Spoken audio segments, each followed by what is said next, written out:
আসসালামু আলাইকুম। আজ মঙ্গলবার 4 ফেব্রুয়ারি 2025। প্রবাসী সিটি নিবেদিত প্রবাস টাইম বুলেটিনে আপনাদের স্বাগত জানাচ্ছি আমি জাহাদুল ইসলাম রনি। শুরুতে জানাবো শিরোনাম। অবৈধ বাংলাদেশিদের বৈধতা দেওয়ার প্রতিশ্রুতি দিয়েছে ওমান, জানালেন আসিফ নজরুল। ওমানে মসজিদ থেকে চুরি করার অভিযোগ, একাধিক প্রবাসী গ্রেপ্তার। লিবিয়ায় নৌকাডুবিতে এখনও নিখোঁজ 31 প্রবাসী, ঘটনাস্থলে যাওয়ার অনুমতি পায়নি দূতাবাস। বিমানবন্দরে স্বর্ণ পরীক্ষা ও শুল্ক ফাঁকি রোধে নতুন উদ্যোগ, বসানো হয়েছে বিশেষ মেশিন। কর্মীদের সাথে দুবাই কনসুলেটের মত বিনিময়, বিমান ভাড়া নিয়ে প্রবাসীদের ক্ষোভ। দর্শক দেখছিলেন শিরোনাম, এবারে পুরো খবর। ওমানের সেরা রেট দিচ্ছে বাংলাদেশি প্রতিষ্ঠান গালফ এক্সচেঞ্জ। প্রিয়জনকে টাকা পাঠাতে আজই আসুন আমাদের যে কোনো ব্রাঞ্চে অথবা কল করুন স্ক্রিনে দেয়া নাম্বারে। গালফ এক্সচেঞ্জ, বাংলাদেশিদের প্রিয় এক্সচেঞ্জ। ওমান সরকারের তরফ থেকে সকল বাংলাদেশিদের বৈধতা দেওয়ার প্রতিশ্রুতি দেওয়া হয়েছে বলে জানিয়েছেন প্রবাসী কল্যাণ উপদেষ্টা ডক্টর আসিফ নজরুল। এছাড়া ওমানের মন্ত্রীর কাছ থেকে অতি দ্রুত বাংলাদেশ থেকে লোক নেওয়ারও আশ্বাস পাওয়া গেছে। মঙ্গলবার সকালে সৌদি সফর নিয়ে দেয়া এক ফেসবুক স্ট্যাটাসে এই তথ্য জানিয়েছেন উপদেষ্টা। এর আগে রিয়াদে এক বৈঠকে ওমানে বাংলাদেশি কর্মীদের জরিমানা ছাড়া বৈধকরণের জন্য দেশটির শ্রম উপমন্ত্রী সালিম আল বুসাইদির সঙ্গে আলাপ করেন আসিফ নজরুল। ওমান সরকারের তরফ থেকে সকল বাংলাদেশিদের বৈধতা দেওয়ার প্রতিশ্রুতি দেওয়া হয়েছে বলে জানিয়েছেন প্রবাসী কল্যাণ উপদেষ্টা ডক্টর আসিফ নজরুল। মঙ্গলবার সকালে সৌদি সফর নিয়ে দেয়া এক ফেসবুক স্ট্যাটাসে এই তথ্য জানিয়েছেন তিনি। বৃহস্পতিবার রিয়াদের বাংলাদেশ দূতাবাসের বিজ্ঞপ্তিতেও একই তথ্য জানানো হয়। সেদিন ওমানে বাংলাদেশি কর্মীদের জরিমানা ছাড়া বৈধকরণের জন্য দেশটির শ্রম উপমন্ত্রী সালিম আল বুসাইদিকে অনুরোধ করেছিলেন উপদেষ্টা। সম্প্রতি সৌদি আরবে অনুষ্ঠিত গ্লোবাল লেবার মার্কেট কনফারেন্সে বাংলাদেশ সরকারের প্রতিনিধিত্ব করতে দেশটিতে সফর করেন প্রবাসী উপদেষ্টা। সেখানে ওমান সরকারের গুরুত্বপূর্ণ এই মন্ত্রীর সঙ্গে বৈঠক করেন তিনি। জবাবে উপমন্ত্রী আল বুসাইদি বলেছিলেন, বাংলাদেশি শ্রমিকদের ব্যাপক চাহিদার কারণে তার দেশের জনগণের চাপ রয়েছে, এজন্য তারাও এর সমাধান খুঁজছেন। সম্প্রতি কিছু শর্তে জরিমানা ছাড়াই অবৈধ প্রবাসীদের বৈধতা দিতে নতুন এক প্রজ্ঞাপন জারি করে ওমানের শ্রম মন্ত্রণালয়। এজন্য 1 ফেব্রুয়ারি থেকে পরবর্তী 6 মাসের জন্য একটি বিশেষ সময়সীমাও ঘোষণা করা হয়েছে। তবে কারা কারা এই ঘোষণার আওতায় বৈধ হতে পারবেন তা নিয়ে ধোঁয়াশা রয়েছে প্রবাসী কর্মীদের মধ্যে। এরই মধ্যে আসিফ নজরুলের এমন ঘোষণা প্রবাসীদের মধ্যে নতুন আশার সঞ্চার করবে। যে কোনো প্রয়োজনে দেশের সর্বনিম্ন ভাড়ায় সহজে বুকিং করুন প্রবাসীর হেলিকপ্টার। ওমানে নির্মাণাধীন মসজিদ থেকে বৈদ্যুতিক তার ও কেবল চুরির দায়ে 3 প্রবাসীকে গ্রেপ্তার করেছে পুলিশের অপরাধ তদন্ত বিভাগ। মাস্কাট থেকে তাদের গ্রেপ্তার করা হয়। একই দিন 2টি গাড়ির চুরি অপরাধে আরও 4 জনকে গ্রেপ্তার করেছে উত্তর আল বাতিনা পুলিশ কমান্ড। এই প্রবাসীদের মধ্যে বাংলাদেশিদের আছে কিনা তা জানা যায়নি। যদিও ওমান কেবল চুরির সাথে জড়িতদের মধ্যে অধিকাংশই বাংলাদেশি ও পাকিস্তানি নাগরিক। 2023 সালের শেষের দিকে পুলিশের কড়া নজরদারির কারণে চুরির ঘটনা কিছুটা কমলেও ফের রাজধানী মাস্কাটের বিভিন্ন অঞ্চলে কেবল চুরির খবর পাওয়া যাচ্ছে। ওমানের পিডিও এরিয়াতে এই কেবল চুরির ঘটনা বেশি ঘটে।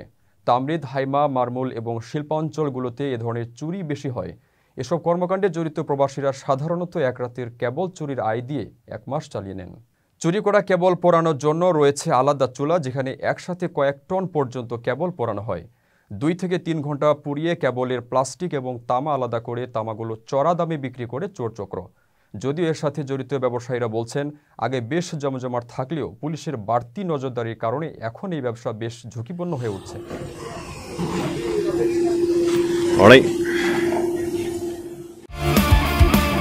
স্পোর্টসের সকল ধরনের কাস্টমাইজ আইটেম ও কোম্পানি ব্র্যান্ডিং যুক্ত পোশাক মিলছে এখন ওমানের বাংলাদেশি প্রতিষ্ঠান শারুতে।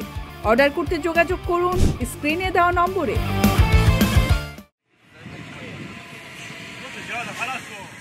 লিবিয়া উপকূলে ডুবে যাওয়া নৌকার এখনও 31 জন নিখোঁজ রয়েছে বলে জানিয়েছেন লিবিয়ায় বাংলাদেশের রাষ্ট্রদূত মেজর জেনারেল হাসনাত। 28 থেকে 31 জানুয়ারি পর্যন্ত লিবিয়ার পূর্বাঞ্চলীয় উপকূল ব্রেগাতে একে একে ভেসে ওঠে 23টি লাশ। পচে যাওয়ার উপক্রম হলে স্থানীয় কর্তৃপক্ষের সহায়তায় রেড ক্রিসেন্ট লাশগুলো দাফন করে। 23টি মরদেহ ছাড়াও মুমূর্ষু অবস্থায় উদ্ধার করা হয় 2 জনকে, আর বাকি 31 জন এখনও নিখোঁজ। ঘটনাস্থলে যেতে লিবিয়ার পররাষ্ট্র মন্ত্রণালয়ে আবেদন করলেও বাংলাদেশের দূতাবাস এখনও অনুমতি পায়নি বলে জানান ত্রিপলিতে নিযুক্ত বাংলাদেশের রাষ্ট্রদূত। সতর্ক করার পরেও অবৈধভাবে ভূমধ্যসাগর পাড়ি দেওয়ার মিছিল থামছে না বলে জানান লিবিয়ায় বাংলাদেশের রাষ্ট্রদূত মেজর জেনারেল হাসনাত। তিনি জানান, গত 1.5 বছরে বিভিন্ন বন্দিশালা থেকে মুক্ত করে 4200 বাংলাদেশিকে দেশে ফেরত পাঠানো হয়েছে। এখনও হাজারো অবৈধ বাংলাদেশি আটকে আছে লিবিয়ায়।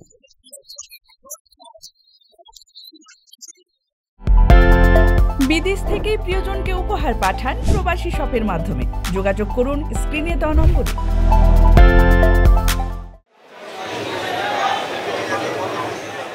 ঢাকার হযরত শাহজালাল আন্তর্জাতিক বিমানবন্দরে যাত্রী সেবা ও শুল্ক ব্যবস্থাপনায় নতুন মাত্রা যোগ করেছে কাস্টমস কর্তৃপক্ষ। বিমানবন্দরে প্রথমবারের মতো বসানো হয়েছে অত্যাধুনিক গোল টেস্টিং মেশিন, যা স্বর্ণ পরীক্ষায় দ্রুত ও নির্ভুল ফলাফল দেবে। একই সঙ্গে সিঙ্গেল উইন্ডো সেবা চালুর মাধ্যমে আমদানি রপ্তানির প্রক্রিয়া সহজ ও ডিজিটাল হয়েছে। এই দুটি উদ্যোগ যাত্রী হয়রানি কমানো এবং শুল্ক ব্যবস্থাপনাকে আরও স্বচ্ছ আধুনিক করতে গুরুত্বপূর্ণ ভূমিকা রাখবে বলে মনে করছেন সংশ্লিষ্টরা। এর আগে বিমানবন্দরে যাত্রী হয়রানি কমানোর জন্য ফাস্ট ট্র্যাক সার্ভিস চালু করা হয়, যেখানে অনুমোদিত পরিমাণের অতিরিক্ত শুল্কযোগ্য পণ্য তাৎক্ষণিকভাবে শুল্ক পরিশোধের মাধ্যমে খালাস করার ব্যবস্থা রাখা হয়েছে। এখন গোল্ড টেস্টিং মেশিন চালুর ফলে আরও এক ধাপ এগিয়ে গেল কাস্টমস সেবা। ঢাকা কাস্টমস হাউজের কমিশনার মোহাম্মদ জাকির হোসেন বলেন, জার্মানি থেকে প্রায় 60 লাখ টাকা দিয়ে গোল্ড টেস্টিং মেশিন আনা হয়েছে। মেশিনটি বিমানবন্দরে কাস্টমস হলে বসিয়ে কাজ শুরু হয়েছে। তিনি জানান, অনেক যাত্রী বার ভেঙে শুল্ক ফাঁকির জন্য অলংকার বানিয়ে নিয়ে আসেন এবং কর্মকর্তাদের নানাভাবে বুঝিয়ে নিয়ে চলে যেতেন। আবার পরীক্ষা করতেনও দীর্ঘসূত্রতা তৈরি হতো। কখনো কখনো সমাধান হতো 6 মাস কিংবা 1 বছর পর্যন্ত লেগে যেত। কিন্তু বর্তমানে এই মেশিনটির ফলে তাৎক্ষণিকভাবে বিষয়টির সমাধান হয়ে যাচ্ছে। রেমিটেন্স যোদ্ধাদের ঢাকায় বিশেষ ছাড়ে রেডি ফ্ল্যাট দিচ্ছে শতভাগ বিশ্বস্ত ও নির্ভরযোগ্য প্রতিষ্ঠান প্রবাসীর সিটি। টিকেটের জন্য পয়সা জমাইতে 6 মাস 7 মাস লাগে। এটা দুঃখ অর্জনের বিবি আর বাংলাদেশ চলে যায়। বাংলাদেশ কনস্যুলেট দুবাইয়ের সঙ্গে মত বিনিময় সভায় মাত্রাতিরিক্ত বিমান ভাড়ার কারণে ক্ষোভ প্রকাশ করেছেন প্রবাসী কর্মীরা। এছাড়া কনস্যুলেটের সেবা সহজীকরণ মিশনের মাধ্যমেই জাতীয় পরিচয়পত্র, পাসপোর্ট ও জন্ম নিবন্ধন সংশোধনের সুযোগ চেয়েছেন তারা। প্রবাসীরা কনস্যুলেট কর্মকর্তাদের কাছ থেকে সম্মানপূর্বক আচরণ প্রত্যাশা করেন। আমিরাতের বাংলাদেশ সমিতি শারজার হলরুমে সাধারণ প্রবাসীদের সঙ্গে দুবাইয়ের বাংলাদেশ কনস্যুলেটের এই মতবিনিময় সভা অনুষ্ঠিত হয়। সভায় প্রায় 200 প্রবাসীর কাছ থেকে বিভিন্ন অভিযোগ ও পরামর্শ নেন কনস্যুলেটের কনসাল জেনারেল মোহাম্মদ রাশেদুজ্জামান। পরে সেসব দাবি অভিযোগের প্রেক্ষিতে তিনি সমাধান ও কনস্যুলার সেবা আরও প্রবাসী বান্ধব করার আশ্বাস দেন। কনসাল জেনারেল আশ্বস্ত করেন, কনস্যুলেটের সেবা নিতে গিয়ে প্রবাসীরা অসদাচরণের শিকার হওয়ার সুনির্দিষ্ট অভিযোগ পেলে যথাযথ ব্যবস্থা নেওয়া হবে। এ সময় তিনি প্রবাসীদের বৈধ পথে রেমিটেন্স পাঠানোর অনুরোধ জানান। পাশাপাশি প্রতিযোগিতামূলক শ্রম বাজারে টিকে থাকতে দক্ষতা প্রমাণ করতে সংকল্পবদ্ধ হওয়ার আহ্বান জানান তিনি। 700 টাকা 800 টাকা 900 1000 টাকা বেতনে চাকরি করে। আপনার 1800 2000 2500 টাকা আপ ডাউন টিকেট নাই। দর্শক দেখছিলেন প্রবাস টাইম বুলেটিন। শেষ করার আগে শিরোনামগুলো জানিয়ে দিচ্ছি আরও একবার। অবৈধ বাংলাদেশিদের বৈধতা দেওয়ার প্রতিশ্রুতি দিয়েছে ওমান, জানালেন আসিফ নজরুল। ওমানে মসজিদ থেকে চুরি করার অভিযোগ, একাধিক প্রবাসী গ্রেপ্তার। লিবিয়ায় নৌকাডুবিতে এখনও নিখোঁজ 31 প্রবাসী, ঘটনাস্থলে যাওয়ার অনুমতি পায়নি দূতাবাস।